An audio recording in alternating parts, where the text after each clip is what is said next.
যে আপনার গুরু নিন্দা করবে তার কাছ থেকে আপনি সরে আসবেন, কোনো ঝগড়া করবেন না। কেন? কারণ মন্ত্রটা নিয়ে ফেলেছেন। নেওয়ার আগে যেমন তেমন, নেওয়ার পরে আর নিন্দা করা যাবে না। গুরুর গুণ আছে, গুরুকে থাকতে হবে শান্ত, শিষ্ট এবং ন্যায়পরায়ণ, সত্যবাদী, হিংসাবিহীন। এই গুণগুলো গুরুদেবের ভিতরে যদি ঠিক থাকে, আহার বিহার আচরণ যদি ঠিক থাকে, তাহলে আপনার আহার বিহার আচরণও আপনার গুরুদেব ঠিক করে দেবে। এর জন্য দীক্ষা আর বিয়ে যার ঠিক হয় না, তার জীবন কোনোদিন সুখের হয় না। আমার গোপীনাথ বাবাজির কথা, যে দীক্ষা আর বিয়ে যার ঠিক হয় না, জীবনে তার কোনো গতি হয় না। কারণ বিয়ে তো দিল্লি কি লাড্ডু, একবার যদি হয়ে যায় ওটা আর চেঞ্জ করার কায়দা নাই। গুরুদেবও তেমন, একবার যদি গুরুদেবের সাথে দীক্ষার সম্বন্ধ হয়ে যায়, তাহলে তাকে আর ত্যাগ করা সম্ভব নয়। আর যে ত্যাগ করে সে নরকগামী হবে 100% শিওর। এর জন্য গুরু গোবিন্দের আশ্রয় করতে হবে অন্তর থেকে, যেন কিঞ্চিত পরিমাণ লোভ লালসা যেন সেখানে উদয় না হয়। শাস্ত্র গ্রন্থের কথা তো আলোচনা করলাম, একটু বাস্তবের কথা কিঞ্চিত আলোচনা করব।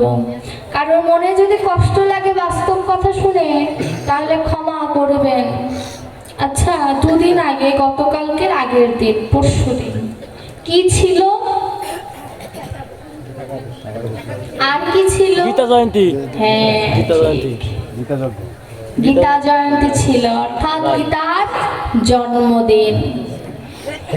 এই মাঘ মাসের শুক্লপক্ষের একাদশীর দিন, মোক্ষদা একাদশীর দিন, ভগবান শ্রীকৃষ্ণ অর্জুনকে গীতার জ্ঞান যুক্তিশ্বর নামক স্থানে দান করেছিলেন। শুনেছে কি অর্জুন?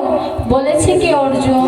বলেছে কি ভগবান শ্রীকৃষ্ণ? আবার বলেছে কি সঞ্জয়? শুনেছে কি ধৃতরাষ্ট্র? বলেছে কি ব্যাসদেব? শুনেছে কি গণেশ ঠাকুর? দেখুন, তিনজন বক্তা, তিনজন শ্রোতা। এই শাস্ত্র গ্রন্থটা কত মাধুর্যময়, কত ভক্তি রসাল শাস্ত্র, যে কেউ যদি একবার উপলব্ধি করতে পারে, তার ভিতরে প্রেম ভাবের সঞ্চার ঘটবে। আচ্ছা, একাদশী কজন করেছে একটু হাত তুলি তো। এখানে মোটামুটি 1000 মতো কাছাকাছি মানুষ হবে। হাত 500 ওঠে নাই। 500 কেন, 200 ওঠে নাই। একাদশী এই তো বলেন। আচ্ছা, হাত নামান কষ্ট হবে শীতের মধ্যে, ভিতর থেকে হাত বের করছেন, শীত গরম লাগতেছে, সোয়েটার খুলে নিয়েছি। এই যে আমার বাবুদের সবার আগে মারা লাগবে। গোপীনাথের ছাওয়া লয়ে একাদশী থাকে না, সেখানে তুমি আগে ধরা লাগবে, গরুর মতো বাঁধা লাগবে।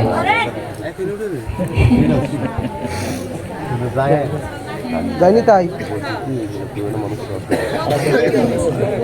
যাই হোক, গীতা জয়ন্তীর দিন গীতা পড়েছি কয়জন? একটু হাত তুলিতে একটু। গীতা জয়ন্তীর দিন, আচ্ছা, গীতা জয়ন্তীর দিন তো পড়েছো, তাতে দুঃখ নাই। গীতা শাস্ত্র গ্রন্থ প্রতিদিন অধ্যয়ন করতে হবে। কেন জানো? গীতা পড়লে আমার দেহের ভিতর থেকে যে লোভ লালসা, প্রণামী দেন, আমি বলি প্রণামী দেন, কিন্তু কথা যেন না হয়। আমার এখনো ভাগবত আমি বিশ্রামে রাখি নাই। ভাগবত শ্রবণ করলে ভাগবতকে কিছু প্রণামী দিতে হয়। আর চিন্তা করবেন না, এই প্রণামী কোনো পাঠকই খায় না। এই প্রণামী আমার বাড়িতে মন্দির আছে, সেই মন্দিরের সেবাই আমি লাগিয়ে দিই। আমার বাড়িতেও গোবিন্দ আসে কৃপা করে, তার সেবাই লাগিয়ে দিই। হরি বল। তো গীতাটাকে প্রতিদিন শ্রবণ করতে হবে। কেন? কারণ আমি যদি পড়তে না জানি, তাহলে কাউকে দিয়ে পড়াতে হবে। কারণ শ্রবণম মঙ্গলম, শ্রবণ করলে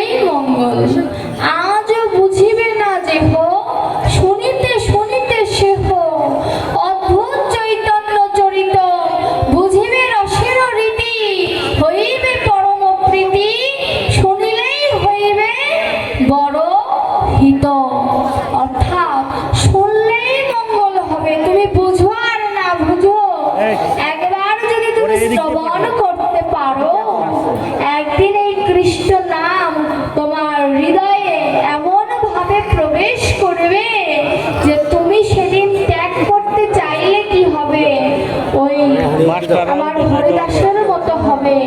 আমি নাম ত্যাগ করবো কি? নাম তো আমায় ছাড়ে না।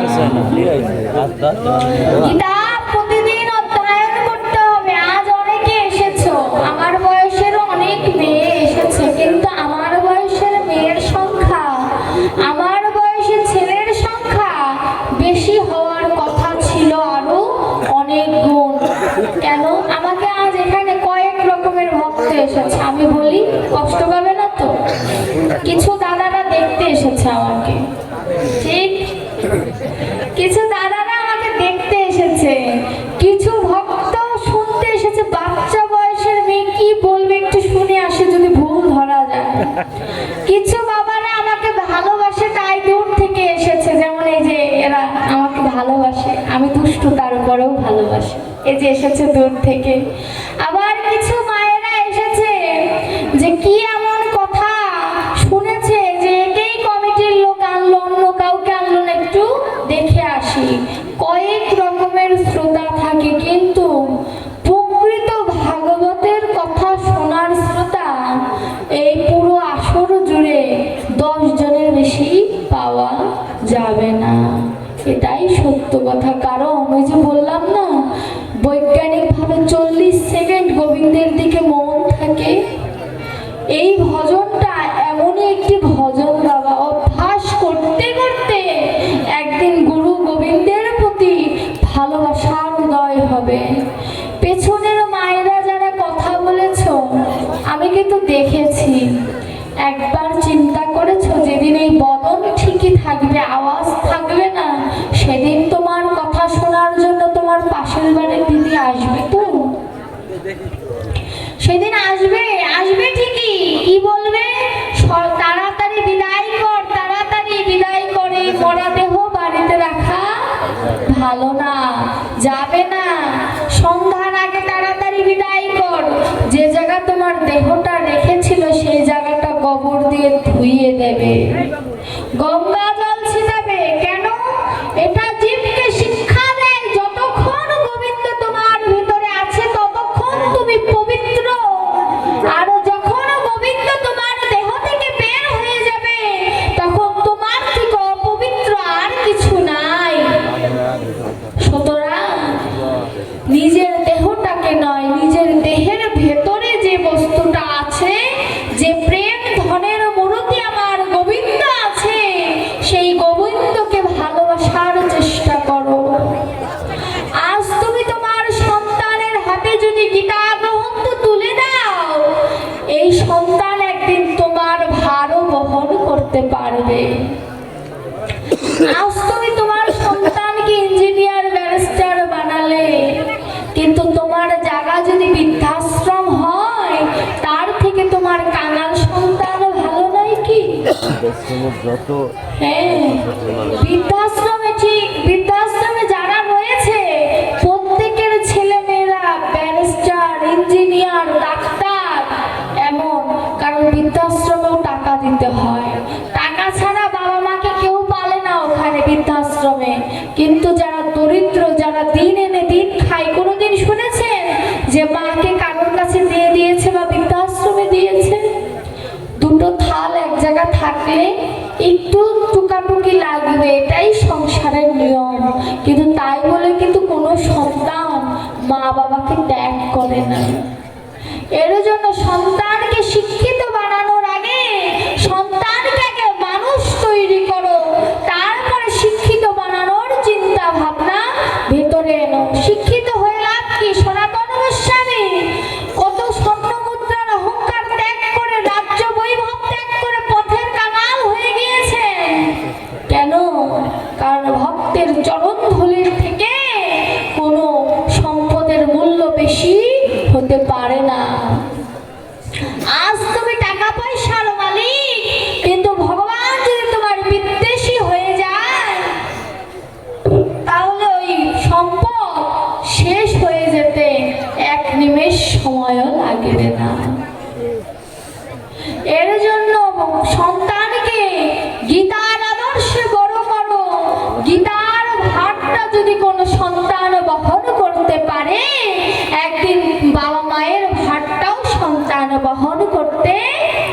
করবে। গীতা জীবকে শিক্ষা দেয় যে ভগবানকে যদি পেতে চাও তাহলে আগে মা বাবাকে পূজা করো, মা বাবাকে ভালোবাসো, মা বাবাকে সম্মান করো। বাবা মা প্রথম গুরু, বাবা মা না ভজলে কোনোদিন ওই ভজনের বিষয়বস্তু পাবে না। আগে তাদেরকে ভালোবাসো, দেখবে সকল সুখ তোমার কাছে আপনা আপনি চলে এসেছে, তোমার আর ডেকে সুখ আনতে হবে না। ভগবান আমাদের কষ্ট দেয়, কেন কষ্ট দেয়? কারণ তিনি পরীক্ষা করেন যে কতটা পাকা হয়েছি আমরা।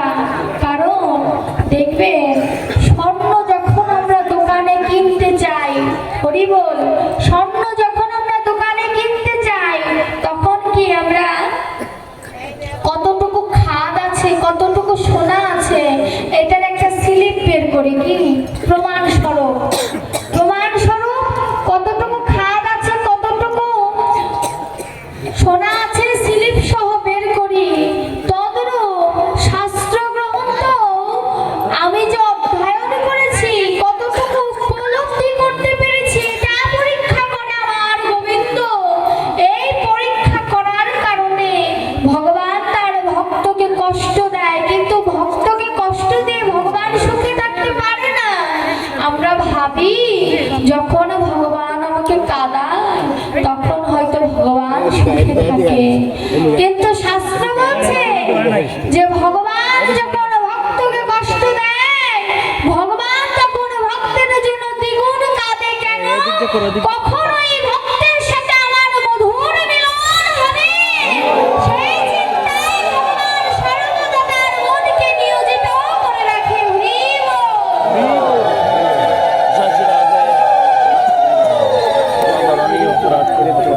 সেই চিন্তায় ভগবান তার মনকে নিয়োজিত রাখে। অর্থাৎ মানুষের মতো যদি মানুষ হতে চাও আগে গীতা পড়ো আর নিজেকে বীরের মতো তৈরি করো।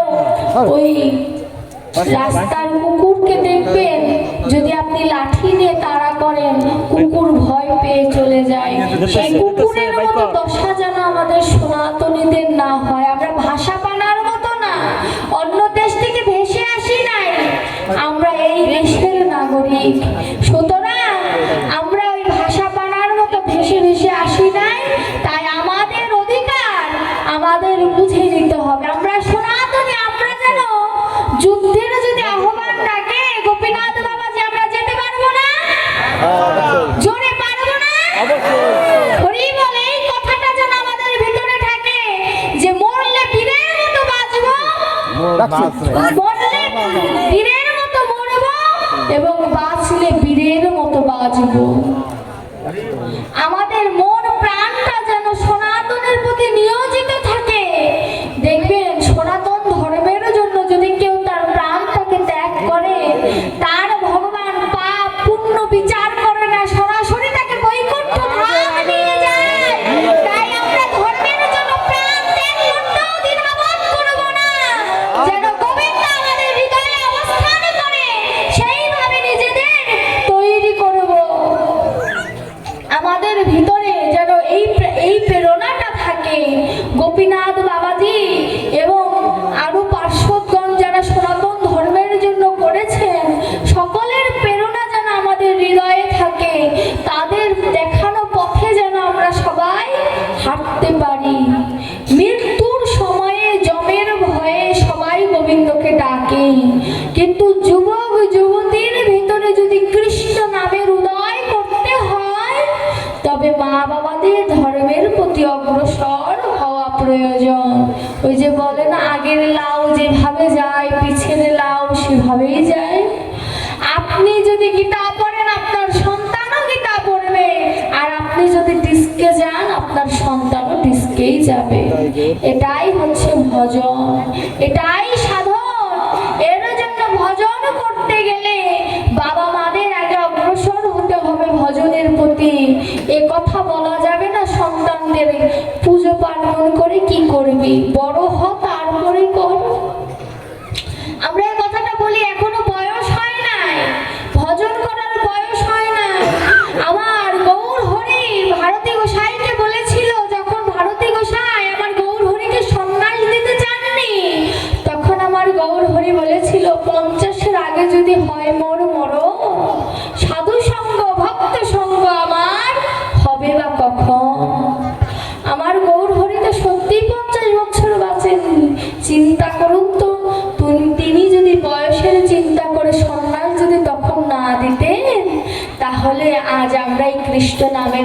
কি পেতাম? সুতরাং ভজন করার কোনো বয়স হয় না। ভজনে কালাকালের বিচার নাই। কৃষ্ণ ভজনে যে কৃষ্ণ ভজে সেই কৃষ্ণ নামে মজে। অর্থাৎ কৃষ্ণ নামে ভজন করতে গেলে বয়সের নয়, মনের প্রয়োজন, ভক্তির প্রয়োজন, আত্মনিবেদনের প্রয়োজন।